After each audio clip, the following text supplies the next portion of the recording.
but I think it's too soon to tell whether that's just random dirt because I took that dirt from outside.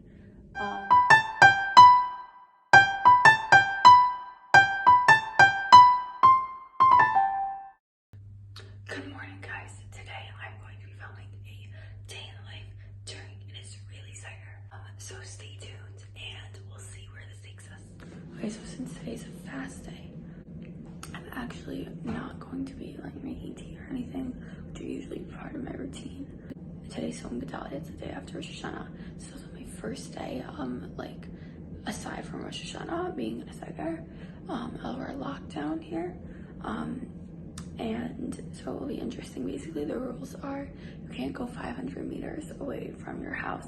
However, since I'm on a campus, the whole campus is considered my house. All of the Israelis on my campus went home, so there's actually a lot of space. We basically have classes over Zoom, so the only difference in like my daily routine is I'm just going to be bringing my laptop with me when I go up to our Beit Midrash to daven. Okay, so right now I'm about to go into the Beit Midrash building to daven, and I'll show you what it looks like when the majority of like the campus is not here, like the majority of the student body is not here. Also, like what we were doing pre-Seger, because it's kind of weird ghost town of like plastics, or as they like to call them here, nylonim, like nylon, and I'll show you what that looks like. So the first major change here, sorry, up the stairs to go to the Midrash, is that typically we have slichot at night here with a minyan every night of like through when slichot start until Yom Kippur. But because no one's here really, there's options to go to a minyan nearby to our campus, but we don't have slichot here. For now, I'm gonna say slichot to myself before I daven. So this is my makom. And it's really like interesting, like we have these plastic dividers up between different like futsot, and we also, the way it worked for Yantif, like when we were davening at a minyan, we had a minyan here for like a community nearby to our campus who needed a larger space. So my makom was actually on the men's side. Like this is the mechitza, this white wall. It's not usually here. And so I actually didn't have access to my makom for a few days. Like, I mean, I did later in the day, but in the mornings and stuff. So I was davening on the other side. So I haven't been here in a while, which is interesting.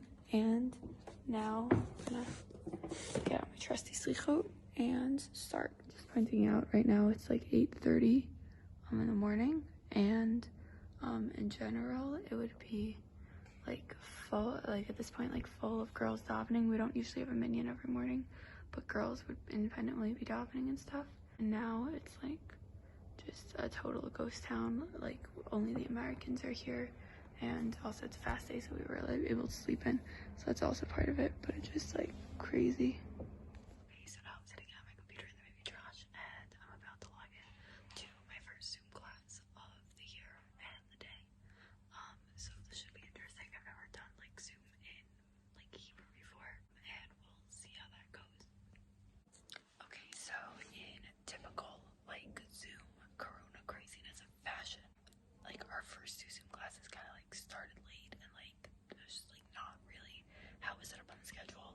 So right now I have a little bit of a break, and I'm just saying some tail end, and then I'm actually gonna go to my first class, and I'll tell you about how that was. But I just figured this is like relevant because I think like this happens a lot on Zoom, especially in Israel. I've been noticing it's even maybe a little more disorganized than the US, just in general. So like timing's not really like culturally as important here, so everything's just a little all over the place on Zoom. Okay, so now it's like noontime, and I just had class on Zoom, or I had looking up delicious recipes on Zoom while also simultaneously going to class, and it was definitely like, it was nice to see all of the Israelis in like my group again, and to be able to like interact with them again, even if it was on Zoom. But it was definitely like harder to focus. I'm not like the most focused person in general, and especially on a fast day, it was definitely like hard. But we're getting there, and we have like another class at 3, and that's pretty much it. So since my class ended, I'm like super ready to take a nap or something. Tasty recipes like got me so hungry. Maybe I'll bake something. maybe I saw like peanut butter balls. So I don't know, like I like peanut butter and I like making things when I'm fasting. So maybe we'll try that.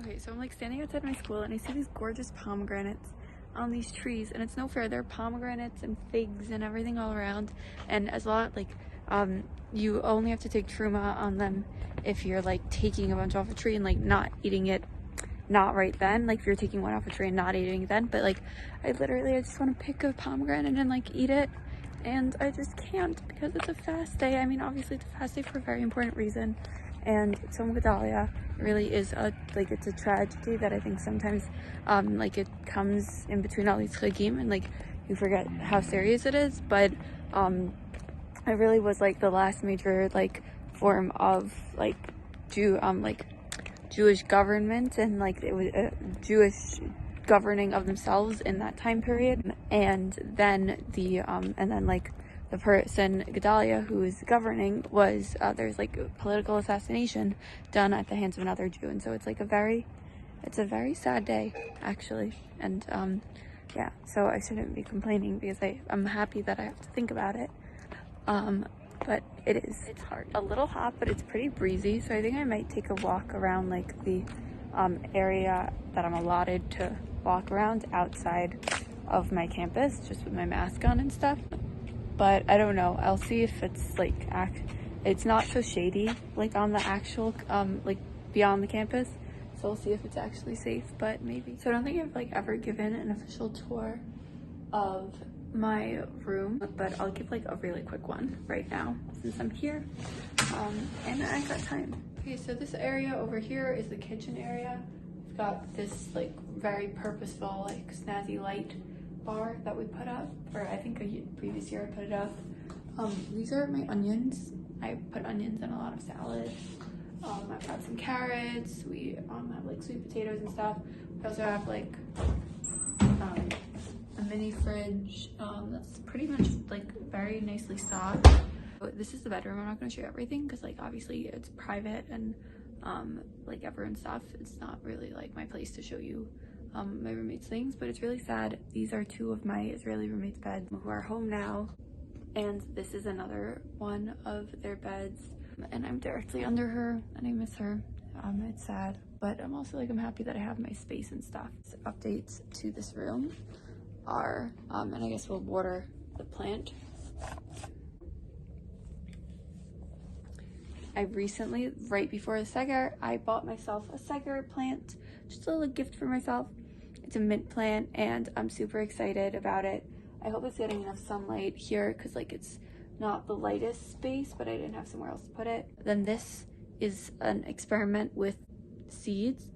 Ooh, I think it's actually might-ish be sprouting. This is another Seger activity. I don't know if you can see, there's like a little tiny green thing. I think that might be a sprout. But I think it's too soon to tell whether that's just random dirt because I took that dirt from outside. And yeah, that's like pretty much what's here. I'm really excited for having mint. And then I forgot to mention that we have this couch that as the legend goes, like the year before me, girls found this on the street in a neighborhood in Israel, and they got like their brother to come with this truck and bring it, and now we have this couch over here, so that's pretty exciting. No other room has that. I picked some flowers for Rosh Hashanah, so they're still there. Yeah, that's pretty much what we've got here. It's a pretty simple apartment, but it does its job. Okay, now that we've done a very exciting tour, I'm gonna take a nap. So great news, everyone. You know how I was supposed to nap for like 20 minutes? Instead, I ended up napping for like 2 hours. So that's great. But I'm really not feeling well because of the fast day. So it's not like the end of the world. It just wasn't what I was planning. But I also missed one of my afternoon classes. But I think we have another class tonight, so I'll go to that. So now that I finished that, I'm running to Mincha because Mincha is on the, like, at the shul we're allowed to go to. Is like right now. I just went to Mincha and honestly I forgot to film that, sorry. But now I'm watching an Aleph Beta video.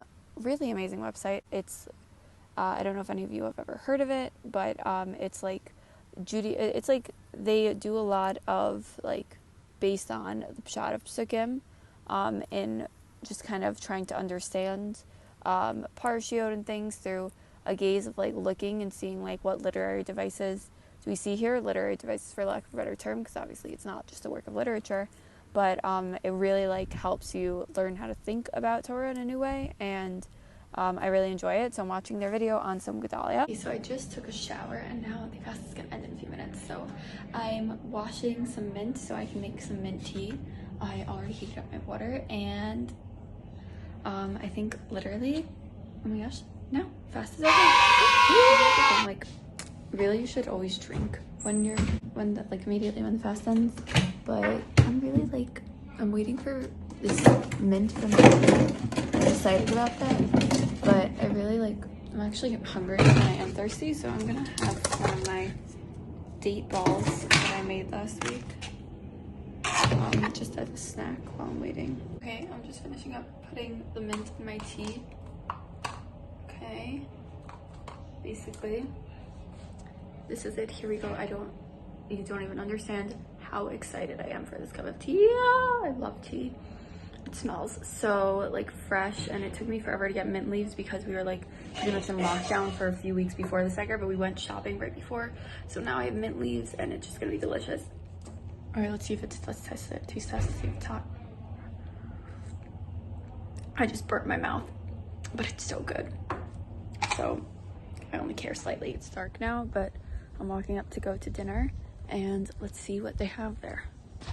So dinners here, it's kind of like iffy, like whether they're good or not. Usually they're not. Israeli dinner, or like our lunch, so it's usually dairy, and it's usually like corn schnitzel is very popular here. I really hope it's not that. We gave us for dinner couscous, corn schnitzel. It's basically like schnitzel to corn. I've actually never tried it because I was scared, but I think we're gonna try it tonight. And then this is like soup, but it's not soup. It's like marachal couscous. Like you put it on top of your couscous. And that's pretty much it. And no protein. Let's try corn schnitzel for the first time.